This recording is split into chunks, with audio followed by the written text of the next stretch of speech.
मैं साधन सर आप सभी को एरोमेटिक क्लासेज में स्वागत करता हूं। आज मैं फिर से आप लोगों के लिए फ्रेजल्स वर्ब्स के बारे में पढ़ाऊंगा। आप लोग इस वीडियो को शुरू से अंत तक देखें और ज़्यादा से ज़्यादा सब्सक्राइब करें। उम्मीद करते हैं कि आपको यह मेरा क्लास आप लोगों को बहुत ही बढ़िया लगेगा, तो क्लास को शुरू से अंत तक देखें क्योंकि आज आप लोग फिर से कुछ नया सीखने वाले हैं। तो आज का पहला वर्ड है look forward to. Look forward to, तो इसका हिंदी मीनिंग होता है उत्सुकता से प्रतीक्षा करना। मतलब कि किसी की आने की जो खबर हम लोग सुनते हैं तो हम लोग को क्या है कि वो आज आने वाले हैं, तो हम लोग बहुत ही बेसब्री से मतलब उत्सुकतापूर्वक एक्साइटमेंट से क्या करते हैं, उनका इंतज़ार करते हैं। तो लुक फॉरवर्ड टू का मीनिंग क्या निकलता है? उत्सुकता से प्रतीक्षा करना। तो इसको हम लोग कैसे सेंटेंस में अरेंज करेंगे? इजी है। I am looking forward to seeing you again. I am looking forward to seeing you again, यानी कि मैं उत्सुकतापूर्वक आपका फिर से क्या कर रहा हूँ? प्रतीक्षा कर रहा हूँ देखने के लिए। मैं आपको फिर से देखने के लिए उत्सुकतापूर्वक क्या कर रहा हूँ? प्रतीक्षा कर रहा हूँ, यानी कि इंतज़ार कर रहा हूँ। तो अगर लुक के साथ फॉरवर्ड टू लग जाता है, अगर लुक के साथ फॉरवर्ड टू वर्ड ज्वाइन होता है तो इसका मीनिंग क्या निकलता है? उत्सुकता से प्रतीक्षा करना। अगर आप किसी इंग्लिश सेंटेंस का हिंदी करना नहीं जानते हैं तो सेंटेंस को थोड़ा थोड़ा करके ही यूज़ कीजिए। एक ही बार में बड़ा नहीं होता है, धीरे धीरे ही बड़ा सेंटेंस को आप हिंदी कर सकते हैं। तो अगर कहीं सेंटेंस में अगर आपको दिख जाए कि लुक फॉरवर्ड टू है तो उसका मीनिंग क्या निकालेंगे? उत्सुकता से प्रतीक्षा करना। नेक्स्ट है लुक फॉर। लुक के साथ अगर फॉर लग जाता है, अगर लुक के साथ फॉर यूज होता है तो इसका मीनिंग क्या होता है? आशा करना। मीनिंग क्या निकलेगा? आशा करना। इजी है। We shall be looking for an improvement in this scheme. We shall be looking for, इसका मतलब कि हम लोग क्या है? आशा करेंगे। We shall be looking for का हिंदी हुआ हम लोग आशा करेंगे। एन इम्प्रूवमेंट, यानी कि इम्प्रूवमेंट मतलब वृद्धि। इन दिस स्कीम मतलब इस योजना में, यानी कि हम लोग इस योजना में वृद्धि के, कोई चीज़ के वृद्धि होगा उसके लिए हम लोग क्या करेंगे? आशा करेंगे कि इससे क्या होगा? वृद्धि होगा। तो लुक फॉर का मीनिंग क्या निकलता? आशा करना होता है। इस पर आप लोग क्या करें? खुद से भी सेंटेंस बनाने की कोशिश करें, क्योंकि जब तक कि आप खुद से सेंटेंस नहीं बनाएंगे नहीं समझ में आएगी। कोशिश कीजिए। नेक्स्ट है लुक इनटू। अब लुक के साथ इनटू वर्ड यूज हो जाए तो इसका मीनिंग क्या होता है? जांच पड़ताल करना, यानी कि जांच पड़ताल करना। लुक वर्ड के साथ इनटू अगर ज्वाइन हो तो इसका मीनिंग क्या निकालना है? जांच पड़ताल करना है। एकदम केयर करके देखिए और एकदम सावधानी पूर्वक ध्यान दीजिए मेरी बातों पर। जब तक कि ध्यान नहीं देंगे तब तक आप समझ में नहीं आएगी। और खुद से भी यूज करें। इजी है। The police look into the murder. The police look into the murder, यानी कि पुलिस क्या कर रहा है? हत्या का जांच पड़ताल करता है। यानी कि पुलिस क्या चीज़ का जांच पड़ताल करता है? यानी कि मर्डर, यानी हत्या का करता है। अगर इसे में कहा कर रहा है तो क्या लगा देते? The police are looking into the murder, यानी कि क्या है? पुलिस हत्या का जांच पड़ताल कर रहा है। इस पर आप अलग से भी सेंटेंस बना सकते हैं। नेक्स्ट है लुक ऑन। लुक के साथ ऑन यूज हो जाए तो इसका मीनिंग क्या निकालिएगा आप लोग? मानना या समझना। लुक ऑन अगर आप लोग के सामने किसी सेंटेंस में नज़र आ जाए तो आप उसको हिंदी मीनिंग क्या करेंगे निकालने के लिए? मानना यूज़ कर सकते हैं, समझना यूज़ करते हैं। जैसा सेंटेंस है वैसा आप हिंदी निकालेंगे, लेकिन याद रहे लुक के साथ ऑन लगता है तो मानना या समझना। Easy, I have looked on you as my father. I have looked on you as my father. यहाँ लुक्ड क्या है? वर्ब 3 है जो प्रेजेंट परफेक्ट टेंस पर हम लोग क्या किए, इसको यूज़ किए हैं। तो आप लोग अपने अनुसार हिंदी सोचें और यूज़ कीजिए। मैं यानी कि मैं आपको एज ए माई फादर, मतलब मैं आपको अपने पिता के जैसा समझ यानी कि समझा, यानी कि मैं आपको अपने पिता के जैसा समझा हूँ, या मैं आपको अपने पिता के जैसा क्या है समझ चुका हूँ। तो इसके लिए क्या है, हम यूज़ करते हैं लुक ऑन, या मान चुका हूँ। नेक्स्ट है लुक अप। अब आता है लुक के साथ अप लगता है, इसका मीनिंग क्या आता है? खोजना कॉमा पता लगाना।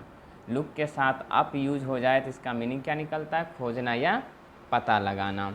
इजी है, have you looked up the word environment in a dictionary. Have you looked up, इसका मतलब है कि क्या तुमने पता लगाया? हैव यू लुक्ड अप, क्या तुमने पता लगाया किसे? द वर्ड इन्वायरमेंट, यानी कि इन्वायरमेंट जो शब्द है उसका पता लगाया, लेकिन कहाँ? इन ए डिक्शनरी, यानी शब्दकोश में।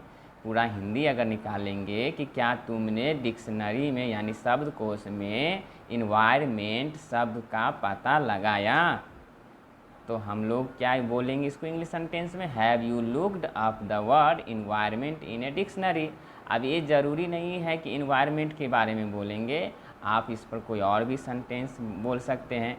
जैसे कहेंगे कि तुमने राम का पता लगाया, तो क्या बोल सकते हैं कि you have looked up Ram, यानी कि तुमने राम का पता लगाया है। और भी सेंटेंस खुद से हिंदी सोचें और उसको यूज़ करें। लेकिन सेंटेंस यूज़ करने से पहले आप लोग से एक बात कहते हैं कि पहले आप लोग टेंस का रूल्स समझिए।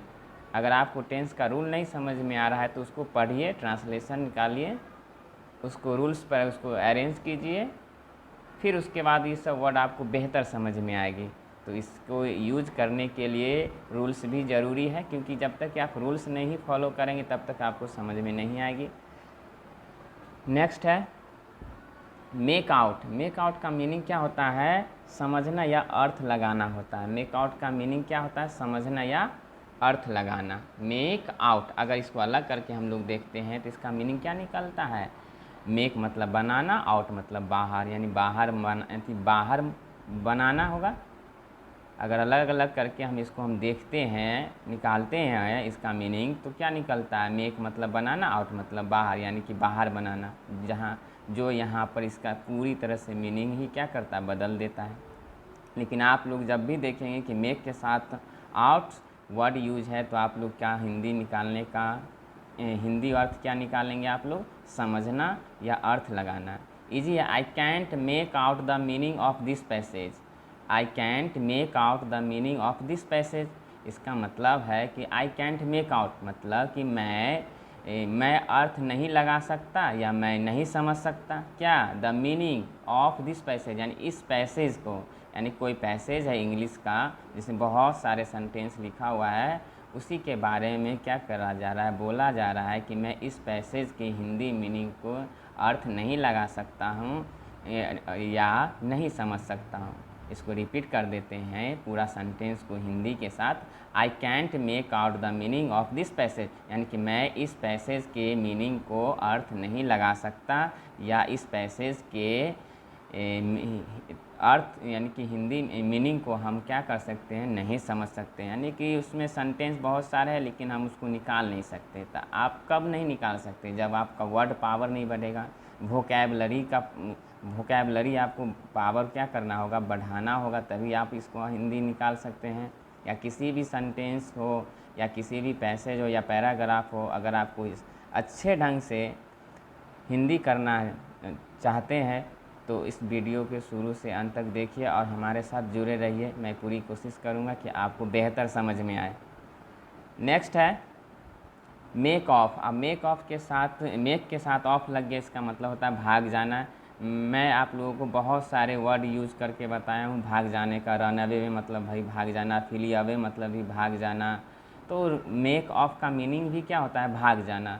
तो जो वर्ड आपको याद आ रहा है वो उस समय आप यूज़ कर सकते हैं, लेकिन अगर इंग्लिश सेंटेंस में मेक के साथ ऑफ लग गया है तो उस समय आपको क्या निकालना है, भाग जाना ही हिंदी मीनिंग निकालना है।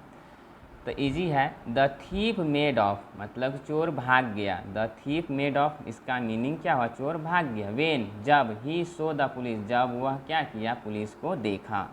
यानी कि चोर भाग गया जब वह पुलिस को देखा। क्लियर है। अगर आप लोग को मेरा यह वीडियो, मेरा क्लास अच्छा लगता है तो कृपया करके सब्सक्राइब कर दें। सब्सक्राइब किए बिना नहीं जाए। उम्मीद करते हैं कि आप लोग सब्सक्राइब कर देंगे और शेयर भी कर दें ताकि अपने फ्रेंड्स को भी बेनिफिट मिल सके। नेक्स्ट है मेक आफ्टर। मेक आफ्टर, अगर मेक के साथ आफ्टर यूज होता है तो इसका मतलब होता है पीछा करना। यानी कि कोई पीछा कर रहा है तो उस सेंस में हम लोग क्या कर सकते हैं, मेक आफ्टर वर्ड यूज कर सकते हैं। इजी है। The police were making after the robber.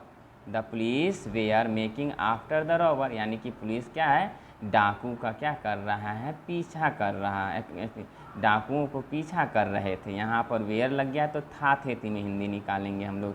यानी पुलिस डाकू को क्या कर रहे थे, पीछा कर रहे थे। तो ज़रूरी ही नहीं कि डाकू को ही पीछा, कोई भी सेंटेंस आप यूज़ कर सकते हैं। वो आपके ऊपर डिपेंड करता है कि कितना हम इसको यूज़ कर रहे हैं, क्योंकि सीखना तो आपको है। नेक्स्ट है मेकअप। मेकअप का मतलब होता है श्रृंगार करना। इजी है। Most of women makeup their faces, मतलब अधिकांश जो महिलाएं हैं, औरत है, वह अपने फेस को क्या करते हैं, मेकअप करती है। इतने इजी है, आप लोग को भी पता है। नेक्स्ट है पिक आउट। पिक के साथ अगर आउट यूज होता है तो इसका मतलब चुनना, यानी चूज करना। पिक आउट मतलब क्या होता है, चुनना। जैसे कोई भी चीज़ हो, अगर चुनने के सेंस में आपको क्या बोलना होगा तो क्या प्लीज़ पिक आउट।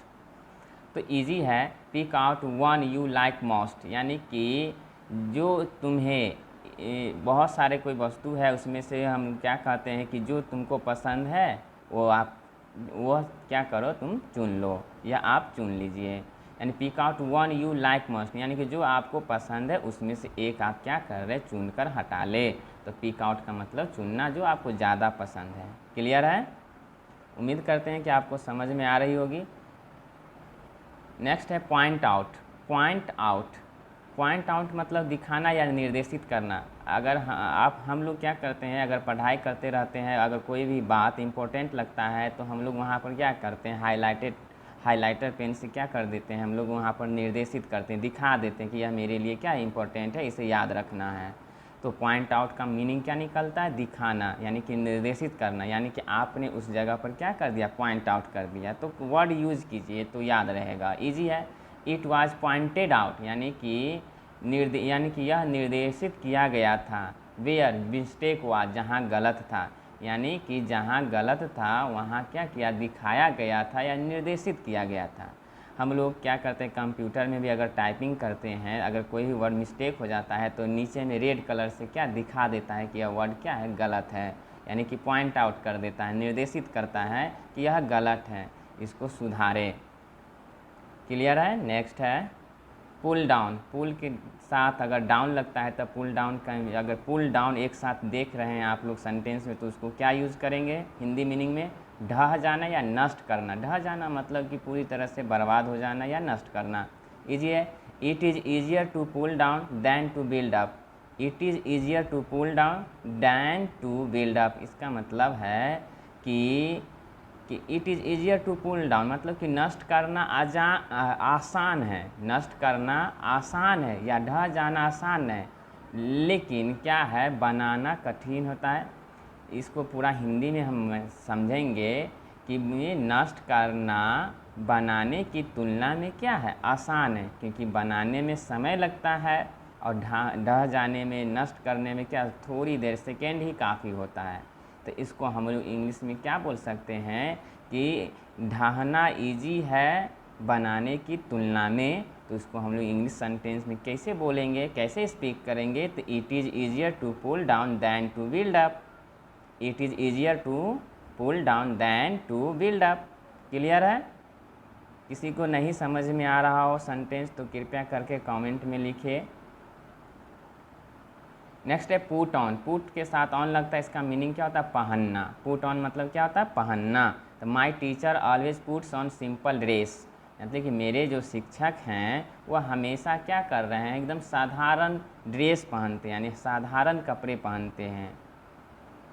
तो इस पर आप लोग क्या कर सकते हैं? बहुत सारे सेंटेंस भी यूज कर सकते हैं, जैसे कि my father always puts on simple dresses, या my father always puts on dhoti kurta, कुछ भी यूज कर सकते हैं, शर्ट एंड पैंट्स।